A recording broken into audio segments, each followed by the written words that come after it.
All right, let's dive right into this explainer. Today, we're unpacking a massive, decades-long legal battle over the Indian Constitution.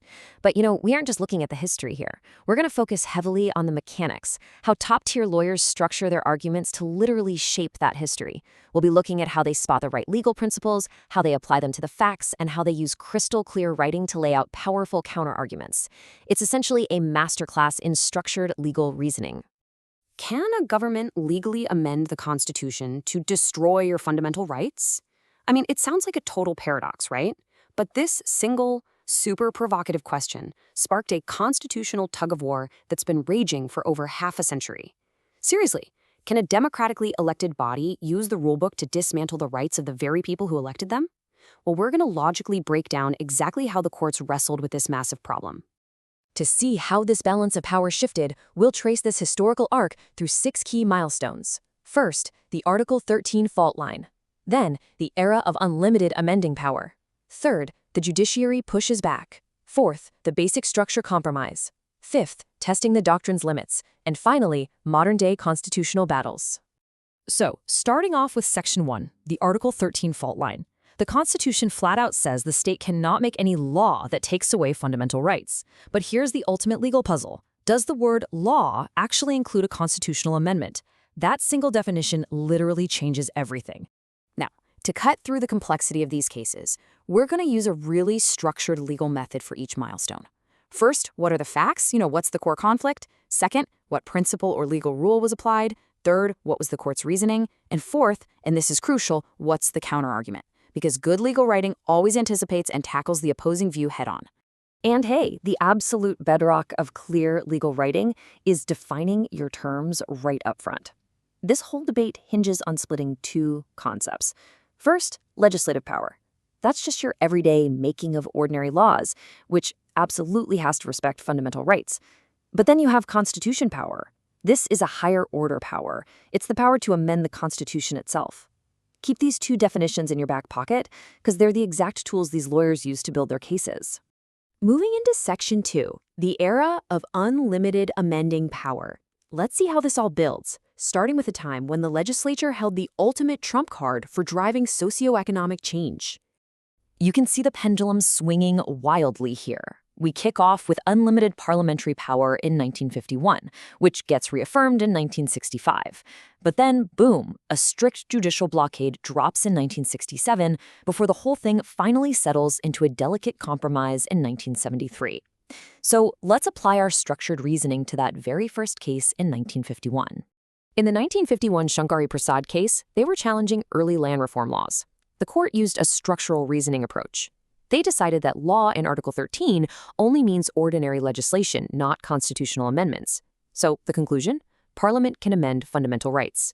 But wait, check out the counter-argument. Critics logically pointed out that if amending power is totally unlimited, well, fundamental rights are left completely vulnerable. By that logic, a temporary 2/3 majority could theoretically just erase the right to a constitutional democracy altogether.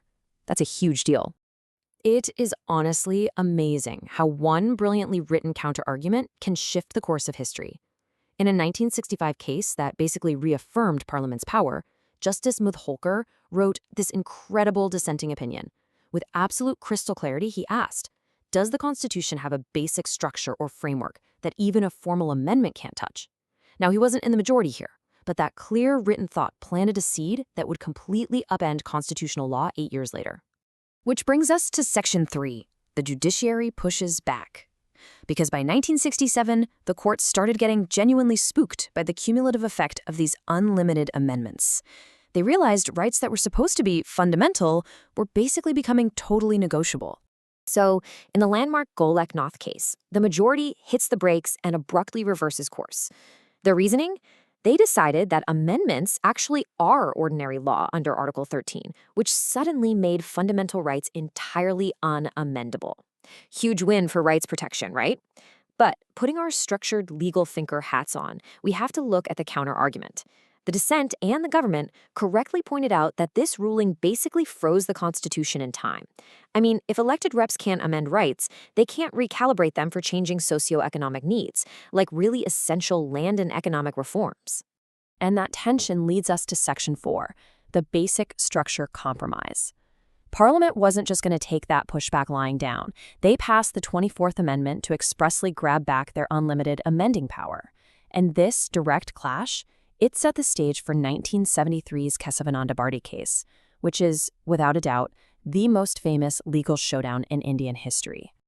It was a massive 13-judge bench, and they essentially split the difference. The Kesavananda court reasoned that yes, Parliament does have the power to amend any part of the Constitution, including fundamental rights. So, power restored. However, and here's where Justice Mudholkar's seed from 1965 fully blooms, they held that Parliament cannot alter the Constitution's basic structure. The logic being the very word amend implies the original thing still survives. But the counter-argument to this is still fierce today. Critics say, look, the phrase basic structure is literally nowhere in the constitutional text. So aren't you just giving unelected judges a subjective veto over democratically passed amendments? Now for Section 5, testing the doctrine's limits. Because coming up with a neat legal theory is one thing, but actually using it to strike down government action, that's quite another. Let's look at how this newly invented doctrine worked in practice. During the emergency, Parliament passed the 42nd Amendment, and it included this incredibly sweeping, absolute claim of power. It explicitly stated there shall be no limitation whatever on Parliament's constituent power to amend. This was a direct, head-on collision with the brand-new basic structure test. The court had to respond. And respond they did. The Supreme Court systematically applied their new reasoning to strike down these power grabs. In 1975, they used the doctrine to strike down an amendment trying to shield the Prime Minister's election from judicial review. Then, in Minerva Mills, they used pure logical deduction. They said a limited amending power is itself part of the basic structure. You can't use a limited power to vote yourself unlimited power. Finally, they drew a bright-line rule. Any laws shielded from review after April 24, 1973, which was the exact date of the Kesavananda judgment, could still be tested against the basic structure. Just brilliant, structured application. All right, Section 6, modern-day constitutional battles. How are the courts applying this structured reasoning to the controversies we're seeing right now? Let's check out a couple of major examples from 2024 to see the doctrine in action today. In the 2024 electoral bonds case, we get a textbook application of spotting competing legal principles. The court struck down anonymous political funding, reasoning it violates the voter's fundamental right to information. But check out the counterargument. The government argued that anonymity actually encourages clean banking routes over untraceable cash, making donor privacy a genuine competing right.